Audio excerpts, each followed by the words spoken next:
Hello student, তোমরা যারা ক্যালকাটা ইউনিভার্সিটির আন্ডারে 6 সেমিস্টারের ছাত্রছাত্রী আছো এবং তোমাদের রাষ্ট্রবিজ্ঞান সাবজেক্টে অনার্স আছে, তোমাদের জন্য আজকের ক্লাসটা খুবই গুরুত্বপূর্ণ। আজকের ক্লাসে তোমাদের ডিএসসি বি4 পেপার থেকে 4টি গুরুত্বপূর্ণ 15 নম্বরের প্রশ্নের উত্তর নিয়ে আলোচনা করব। প্রথম প্রশ্ন যেটা আছে দেখো, ভারত ও মার্কিন যুক্তরাষ্ট্রের সন্ত্রাসবাদ বিরোধী উল্লেখযোগ্য আইনগুলি কি কি? এই আইনগুলির নিরিখে ভারত ও মার্কিন যুক্তরাষ্ট্রের সংখ্যালঘু নাগরিকদের নিরাপত্তার বিষয়টি আলোচনা করো। তোমরা প্রশ্নের উত্তরটা দেখে নাও। একটা কথা তোমাদের এখানে বলে নিই যে তোমরা অনেকে জানতে চেয়েছো যে তোমাদের 6 সেমিস্টারের পরীক্ষা কবে থেকে হতে পারে। দেখো, তোমাদের জুন মাসের 11 তারিখে তোমরা অ্যাডমিট পাবে, দেখেছো, যেখানে ফর্ম ফিল আপের একটা নোটিশ দেওয়া হয়েছে, সেখানে মেনশন করা আছে 11 তারিখে অ্যাডমিট পেলে তোমরা 20 তারিখের মধ্যে ধরে নিতে পারো তোমাদের পরীক্ষা শুরু হয়ে যাচ্ছে। তাই যে কটা দিন সময় আছে খুব ভালো করে কিন্তু তোমাদের পড়াশোনাটা করতে হবে। দেখো, এই প্রশ্নের উত্তরটা তোমরা দেখে নাও কিভাবে গুছিয়ে লিখবে। প্রথমে তোমাদের একটা ইন্ট্রোডাকশন দিতে হবে। সেখানে কি লিখবে দেখো, সন্ত্রাসবাদ আধুনিক বিশ্বের অন্যতম জটিল নিরাপত্তাজনিত সমস্যা। রাষ্ট্রের সার্বভৌমত্ব, নিরাপত্তা, স্থিতিশীলতার রক্ষার্থে প্রায় সকল দেশই সন্ত্রাসবাদ বিরোধী আইন প্রণয়ন করেছে।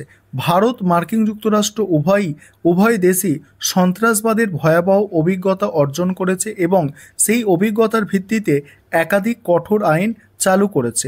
কিন্তু এই সব আইন অনেক সময় সংখ্যালঘু সম্প্রদায়ের নাগরিকদের অধিকার ও নিরাপত্তাকে প্রশ্নের মুখে দাঁড় করায়। এখানে আমরা ভারত ও মার্কিন যুক্তরাষ্ট্রের সন্ত্রাসবাদ বিরোধী আইনসমূহ বিশ্লেষণ করে সংখ্যালঘুদের নিরাপত্তার বাস্তব চিত্র তুলে ধরব। এখানে প্রথমেই কি আছে পয়েন্টটা দেখো, ভারতের সন্ত্রাসবাদ বিরোধী উল্লেখযোগ্য আইনসমূহ। প্রথমেই আইন আছে যে দেখো, যেটা টাডা। ঠিক আছে, টাডা আইনটা কি দেখো, এই আইন সন্ত্রাসবাদ দমন ও বিচ্ছিন্নতাবাদ রোধের লক্ষ্যে প্রণীত হয়। তবে বিচারপূর্বক আটক, গোপন বিচার, স্বীকারোক্তিতে প্রমাণ হিসাবে ব্যবহার করার বিধান থাকায় এটি ব্যাপক সমালোচনার মুখে পড়ে। বহু সংখ্যালঘু, বিশেষত মুসলিম সম্প্রদায়ের বিরুদ্ধে এই আইন প্রয়োগের অভিযোগ ওঠে। তারপরে কি বলা হচ্ছে দেখো, এবার পোটা আছে, পোটা আইন আছে। তারপর ইউএপিএ আইন আছে, যেটা 2004 সালে আবার সংশোধন করা হয়েছে। তারপরে মার্কিন যুক্তরাষ্ট্রে কিছু সন্ত্রাসবাদ বিরোধী উল্লেখযোগ্য আইন আছে, তোমরা দেখতে পাচ্ছ, যেটা আছে দেখো ইউএসএ PATR IOT অ্যাক্ট, যেটা 2001-এ করা হয়। কারণ এইটা 2001-এ করা হয়েছে 9/11 ঘটনার পর এই আইন পাস হয়। এই আইন অনুসারে গোয়েন্দা সংস্থাগুলি ব্যাপক নজরদারি করতে পারে, ব্যাংক অ্যাকাউন্ট চেক করতে পারে, সন্দেহভাজন ফোন কল ট্যাপ করতে পারে এবং সন্দেহভাজন বিদেশিদের আটক করতে পারে। এইভাবে আছে। তারপরে NDAA অর্থাৎ ন্যাশনাল ডিফেন্স অথরাইজেশন অ্যাক্ট, এই আইনটা আছে মার্কিন যুক্তরাষ্ট্রে। তারপর সংখ্যালঘু নাগরিকদের নিরাপত্তা প্রসঙ্গে বিশ্লেষণ। এখানে তোমাদের যেভাবে লিখতে হবে, ভারতের সংখ্যালঘুদের নিরাপত্তা এইভাবে পয়েন্ট করতে হবে এবং মার্কিন যুক্তরাষ্ট্রে সংখ্যালঘু নিরাপত্তা এইভাবে পয়েন্ট করতে হবে।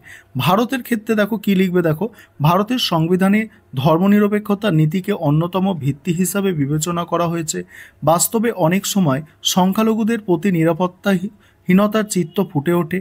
টাডা পোটার ক্ষেত্রে দেখা যায় মুসলিম ও শিখ সম্প্রদায়ের মানুষ বেশি গ্রেপ্তার হয়েছে, কিন্তু অনেক ক্ষেত্রে যথাযথ প্রমাণের অভাবে আদালতে বেকসুর খালাস পেয়েছে। এইভাবে তোমাদের লিখতে হবে। তারপরে দেখো, মার্কিন যুক্তরাষ্ট্রের ক্ষেত্রে যেভাবে লিখবে দেখে নাও, উপসংহার একটা দিতে হবে, অর্থাৎ শেষে তোমাদের একটা উপসংহার দিতে হবে। তারপরে পরের প্রশ্ন যেটা আছে, পরের প্রশ্ন মোস্ট ইম্পর্টেন্ট প্রশ্ন। আমি লাইন বাই লাইন আলোচনা করতে হয়তো পারছি না, কিন্তু তোমাদের আমি স্ক্রল করে যাচ্ছি, তোমরা তোমাদের সুবিধা মতো স্ক্রিনশট করে নেবে। আরেকটা বিষয় তোমাদের এখানে বলে নিই, তোমাদের পরীক্ষার তো খুব বেশি বাকি নেই। তোমরা এখনও যদি কেউ চাও যে আমাদের পেড ব্যাচে অ্যাডমিশান নেবে বা স্টাডি মেটেরিয়াল পারচেস করে পড়াশোনা করবে, সেক্ষেত্রে নিচে যে নম্বর দেখতে পাচ্ছ এই নম্বরে যোগাযোগ করে স্টাডি মেটেরিয়াল পারচেস করতে পারো বা আমাদের পেড ব্যাচে অ্যাডমিশান নিতে পারো। দেখো, এখানে সেন্সরশিপ কি, এটা 2022 সালের প্রশ্ন। সেন্সরশিপ কি, ভারতের গণমাধ্যমের ক্ষেত্রে সেন্সরশিপের ভূমিকা আলোচনা করো।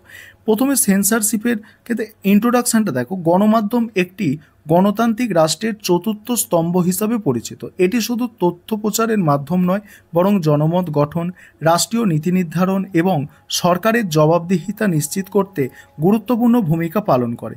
তবে গণমাধ্যমের এই শক্তিকে নিয়ন্ত্রণ করার জন্য অনেক সময় রাষ্ট্র সেন্সরশিপ নামক একটি কৌশলের আশ্রয় নেয়। সেন্সরশিপ একটি দ্বৈতধর্মী ব্যবস্থা।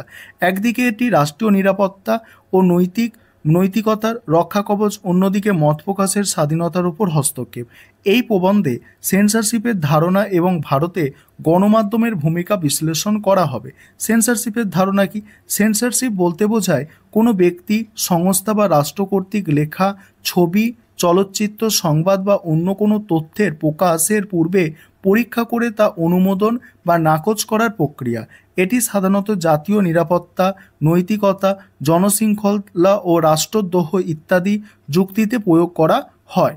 এবার কি আছে দেখো, ভারতের সংবিধানের 19-1 নম্বর ধারায় নাগরিকদের মত প্রকাশের স্বাধীনতা দিয়েছে, কিন্তু 19-2 নম্বর ধারায় বলা হয়েছে এই স্বাধীনতা যুক্তিসঙ্গত সীমার মধ্যে সীমাবদ্ধ হতে পারে।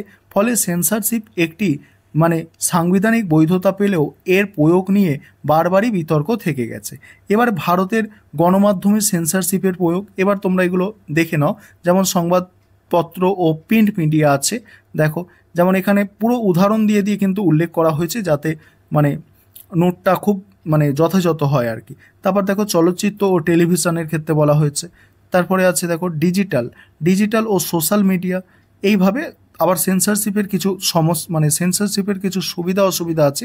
সুবিধা কয়েকটা দিয়ে দেওয়া হয়েছে এবং সমস্যা অর্থাৎ অসুবিধা দেওয়া হয়েছে, তারপর উপসংহার দেওয়া হয়েছে। এইভাবে এটাকে কমপ্লিট করা হয়েছে। যেমন পরের প্রশ্ন, দক্ষিণ ভারতের সংবিধানের প্রধান নাগরিক অধিকারগুলি সম্পর্কে আলোচনা করো।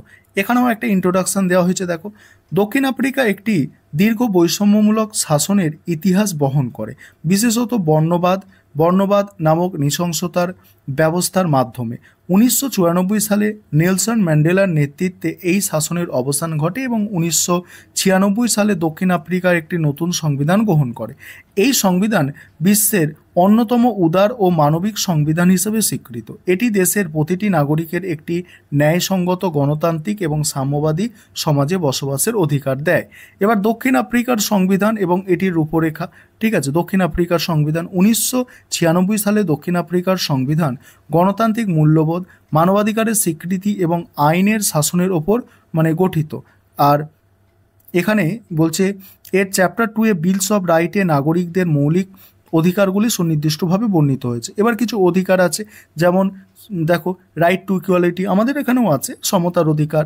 তারপর হচ্ছে right two human dignity and life, অর্থাৎ মানব মর্যাদা ও জীবনের অধিকার, মত প্রকাশের স্বাধীনতা, ধর্ম ও সংস্কৃতির স্বাধীনতা। এইভাবে এইটা কমপ্লিট করা হয়েছে নোটসটা।